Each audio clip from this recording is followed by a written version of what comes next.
Hey everybody, it's Otis McAllister with Keller Williams Realty Roanoke and the Hogan Home Team, your knowledge broker for buying or selling a home in the Blue Ridge. Now today, in my tips and tricks and strategy video, I want to talk about a strategy that people are using to list their property. And that strategy is called for sale by owner, or you'll see the acronym FSBO, FSBO. A lot of folks are using this strategy because they don't want to pay commissions, or they've had a bad experience with a real estate agent or with a real estate company, or they're interested in avoiding brokerage fees, or whatever. It's a valid strategy, and a lot of people do sell their property that way. And so if you are selling your home for sale by owner or FSBO, then you're probably getting a whole lot of phone calls from a lot of different real estate agents who want to list your property. So now, the first thing I want to tell you is that this is not that kind of video. I'm not trying to solicit you to get your listing. What I'd like to do is I'd like to come from contribution, and I'd like to try to help you to do what you set out to do, and that's to sell your property. So now, with that being said, I'm going to give you 6 effective strategies that's going to help you sell your property faster for a lot more money. And I'd like to ask you, if you are for sale by owner, please watch this video to the end. Because when we get to the end, I'm going to have a special gift that if you'd like to have it, you can reach out to me and I'll give it to you, and I think it will help you with what you're trying to do. So these are 6 strategies that will help you sell your home faster for more money.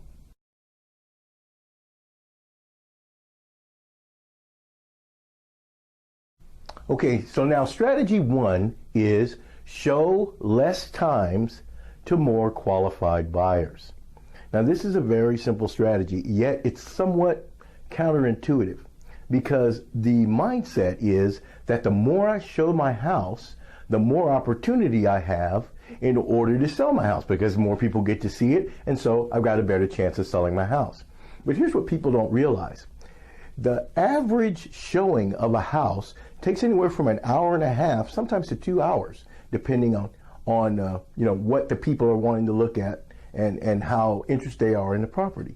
Secondly, on a good sale, a house will show between 8 and 10 times, and that's on a pretty quick sale. On an average sale, it's probably closer to about 20 showings. So now, if you look at that, that's a lot of time, and that's a lot of stress on your family. You got to drop everything every time you hear the phone ring. You got to drop the phone, do what you got to do to try to get ready to show your house. So that can put a little bit of stress on you. And the fact is that a lot of folks that are going to come see your house, number 1, are not qualified to buy it, and number 2, are just tire kickers and just out taking a look. So what you want to do is you want to vet or qualify the people that are coming to see your home. So that way you're only showing your house to more qualified or people that you know are in a position to buy your house.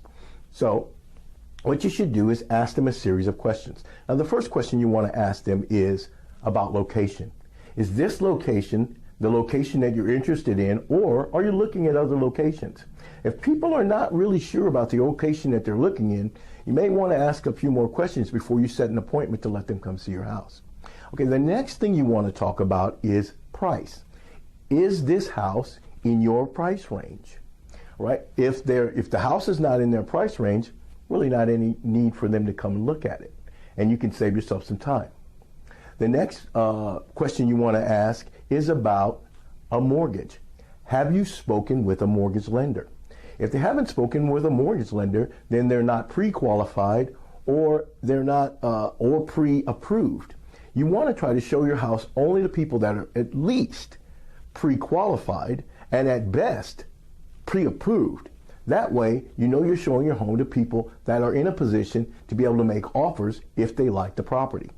Another question you want to ask them is, are you working with an agent? It's an important question. You're going to need to know that, because that agent, if they're working with it, is going to be expecting to be compensated. So if you're not willing to pay that 3%, you might want to look elsewhere.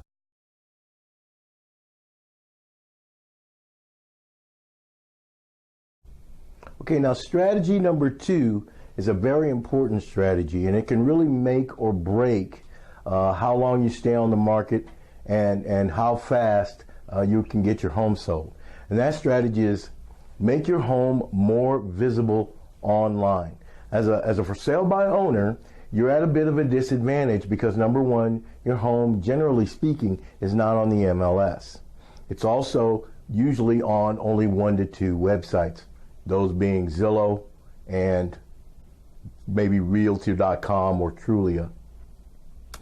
And here's the numbers. According to the National Association of Realtor, only about 2% of the market share goes to a for sale by owner. All right. Now, 33% of the market share goes to realtors. All right.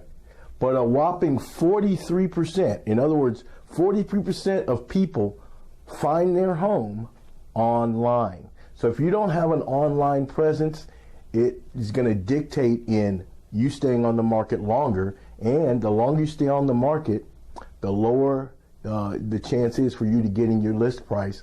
And people will tend to start lowballing you and they figure your house has been on the market for a long time, so there must be something wrong with it. And of course that's not true, but that's the way people think. So what you want to do is you want to get your house as exposed as possible. Now at Keller Williams, if you, when I post a house, we posted over 1,500 different websites. So we're kind of hard to beat. You're not going to be able to do that. But you want to post as many as you can. Get on as many sites, find out what sites service the area that you live in, post your homes, your pictures on those sites, get it out there. You also want to utilize social media. You're on Facebook, post your house on Facebook. Get your friends and your loved ones to share your posts. Also, believe it or not, a lot of people are starting to sell property on Instagram. So you can utilize these different social media platforms in order to sell your property. And this is going to translate in a faster selling time, and it's also actually going to translate into more money for you.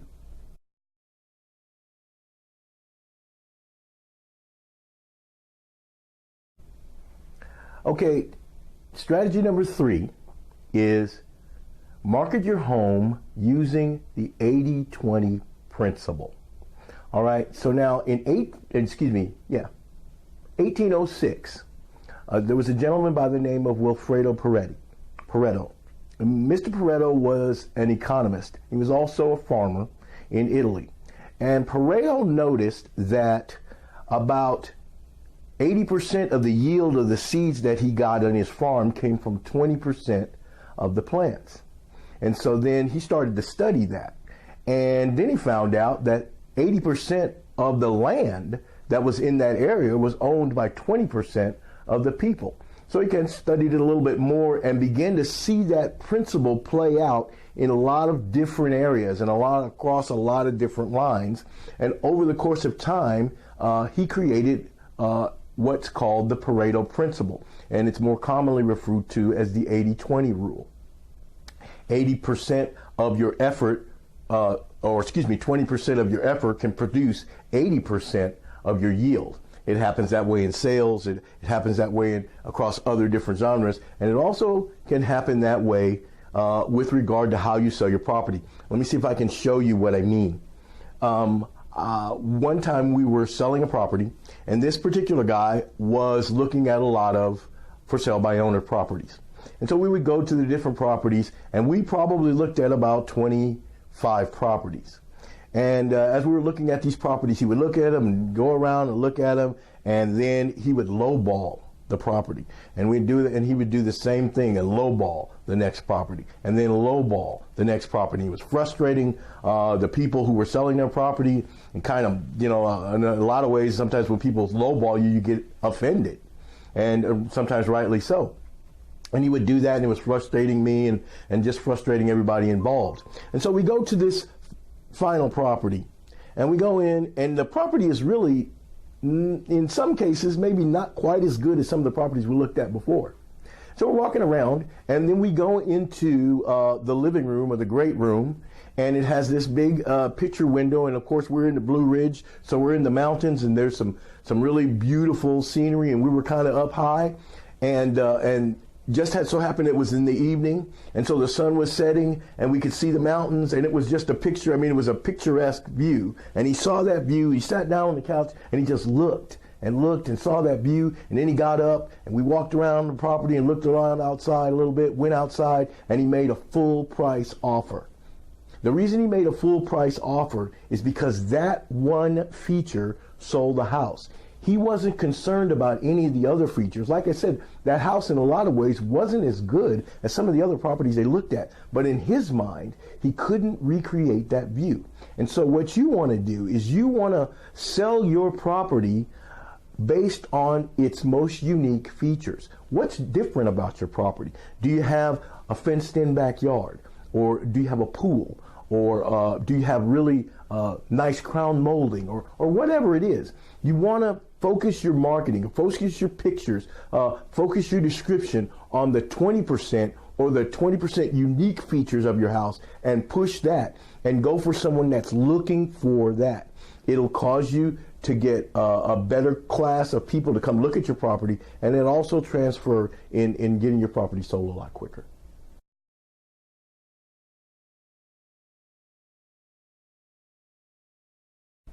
Okay, strategy number 4 is keep your home stage ready and showing ready all the time. Now, sometimes for sale by owners have a tendency to be a little bit more laid back with their property. So they tend not to stage their property, and they tend not to necessarily always have it show ready when someone wants to come and see it.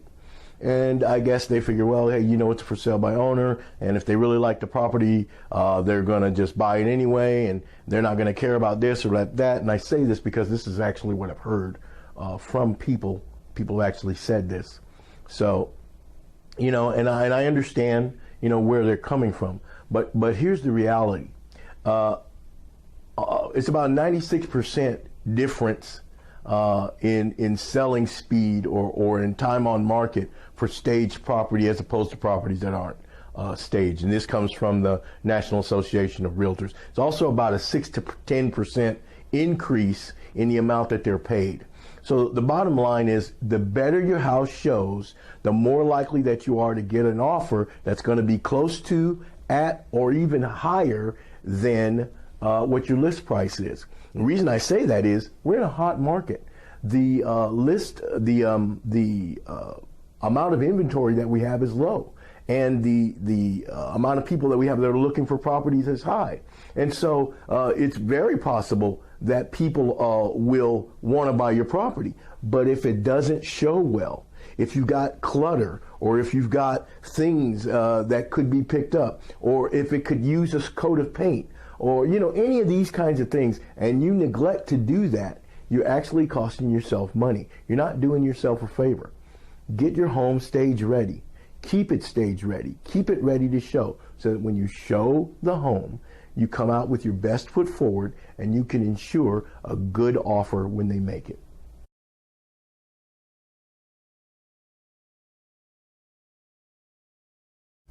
Now, strategy number 5 is also a really important strategy, and that strategy is get a CMA, and CMA stands for Comparable Market Analysis. And the reason why I say you need to get this is because the reality is that if your property stays on the market for a significant period of time, let's say 30 days, and you don't get any showings, and you don't get any phone calls, and nobody's asking you to come look at your property, it's 9 times out of 10 because your property's priced too high.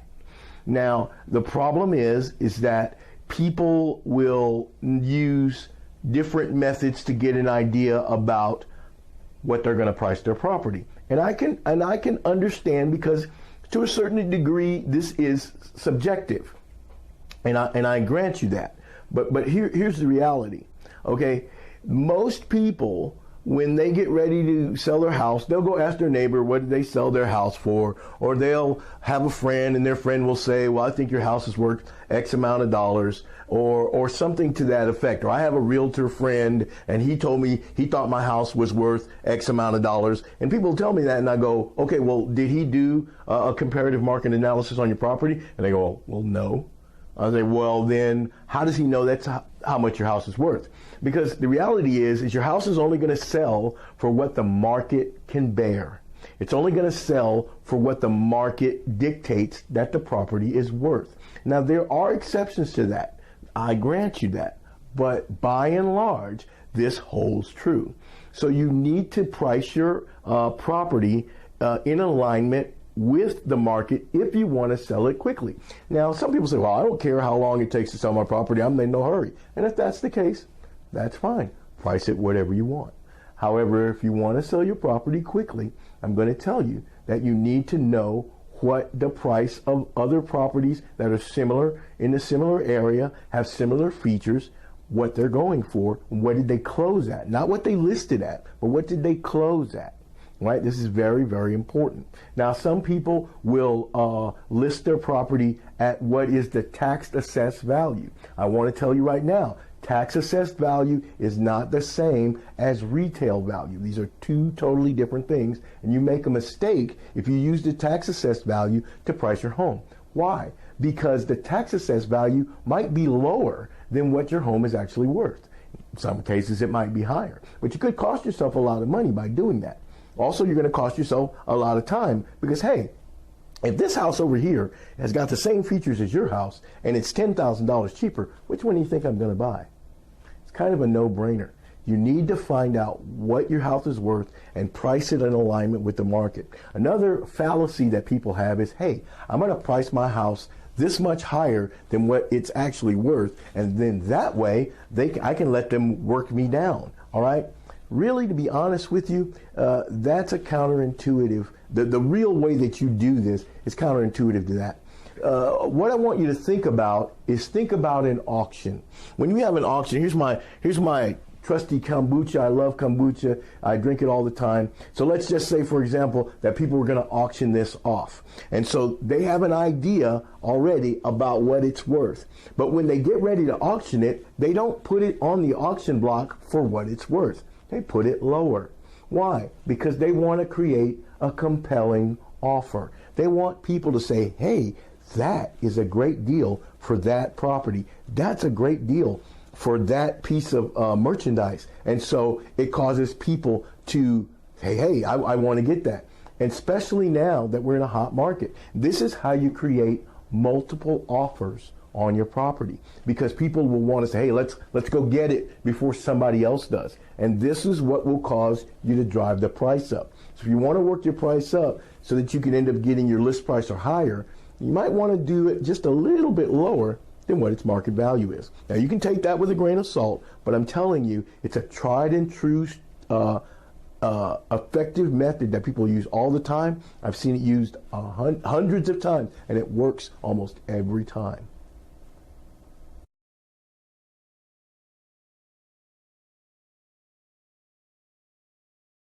Now, the last strategy, strategy number 6, is probably going to maybe cost you a little bit, but in the long run, I think you're going to find that it was a great, great benefit, and it's going to help you immensely in showing your property very well, getting your list price, and making a really good showing. And that strategy is to pay for professional photography. Now, me, Otis McAllister, Keller Williams, the Hogan Home Team, we pay for professional photographs for all the properties that we list. We pay for those. So we want professional photographs. We want to show our property, and we want our property to stand out from every other property. And one of the best ways to do that is with good photos.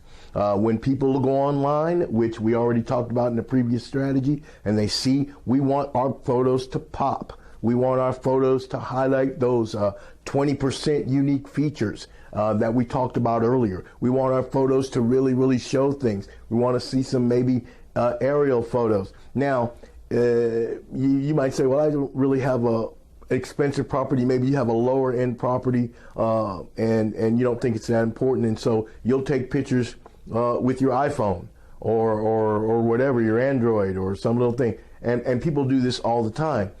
But here's the thing. When someone is looking online and they're going to look at all these different properties, the properties that stand out to them are the properties that have really clear, really vibrant pictures. Those are the ones they gravitate towards. So if you want people to gravitate towards your property, then you're definitely going to want to have pictures that pull people in, that show your unique features, that really show your house in its best light possible, especially if you have a higher end property. Now, by higher end, I mean if your property is probably over $250,000, if you're going to list your property somewhere in that area, you do yourself a disservice if you don't get professional photos. You need to have somebody come out, take some professional photos. If you got a lot of land, you might want to consider getting some aerial photos, some drone shots of it. You want to concentrate again on those really unique features. Now you do those types of things and it's going to make your property stand out. And this is what's going to separate you from the pack. And this is what's going to get you a lot more money and get your home sold a whole lot quicker. Hey everybody, I just want to thank you for watching this video to the end. If you're a for sale by owner, I have a gift for you. I'd like to give you a comparative market analysis for your property, so that way you can get a good idea about what you need to market your property. And I'd also like to give you this, and this is a book that I wrote. It's a guide for selling your home without a real estate agent. It's a free book. I don't sell these books. I just give them out. So you can either call me or direct message me on Facebook, and I'd love to give you one or send one to you. With that, I thank you for your time. Have a great day.